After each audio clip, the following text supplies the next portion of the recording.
ମା'ଙ୍କ ପାଇଁ 10 ପୁର ମଣ୍ଡା କରିବା ପାଇଁ ପଡ଼ିଲେ ଚିନି ଆଉ ନଡ଼ିଆକୁ ଏମିତି ଗୋଳେଇକି ପୁର ଧରି ନେବା। ତାପରେ କିଛି ଅରୁଆ ଚାଉଳକୁ ବତୁରେଇଥିବା ତାକୁ ଏମିତି ପେଷି ନେବା। ଏମିତି ଚଲାରେ ଚଲେଇ ନେବା। କରେଇରେ କିଛି ପାଣି ଦେଇ ଜନ୍ତୁଣି କରିବା। ଅଳ୍ପ ଅଳ୍ପ କରି ପକେଇଲେ ସେସବୁ ଜନ୍ତୁଣି ହେଇଯିବ। ଜନ୍ତୁଣିକି ଥାଳିଆକୁ କାଢ଼ି ନେବା ଆଉ 10 ରକ ପୁର ଦେଇ ମାନେ କଦଳୀ ନଡ଼ିଆ ଏମିତି 10 ରକ ପୁର ଦେଇ ସେସବୁକୁ ଏମିତି ବଳି ନେବା। ପିଠା ଗୁଡ଼ାକୁ ଗୋଲ ଗୋଲ ସେପ୍ ଦେଇଦେବା।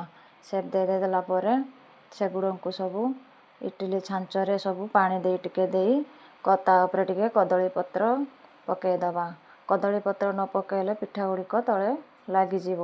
ତେଣୁ ଏମିତି ଗୋଟେ ଗୋଟେ କରି 10ଟା ମଣ୍ଡାକୁ ଆମେ ଇଟିଲି ଛାଞ୍ଚରେ ସେସବୁ ଦେଇଦେବା। ଏମିତି ଢାଙ୍କି ଦେଲେ 5 ମିନିଟ୍ ଭିତରେ ଆମର ସିଝା ମଣ୍ଡା ବାହାରି ପଡ଼ିବ। ଏସବୁକୁ ଆମେ ମା'ଙ୍କ ପାଖରେ ଭୋଗ ଲଗାଇବା। ଆଜି ପାଇଁ ଏତିକି ରହିଲି। ନମସ୍କାର। ଜୟ ଜଗନ୍ନାଥ। କେମିତି ଲାଗିଲା ମୁଣ୍ଡ ପିଠା?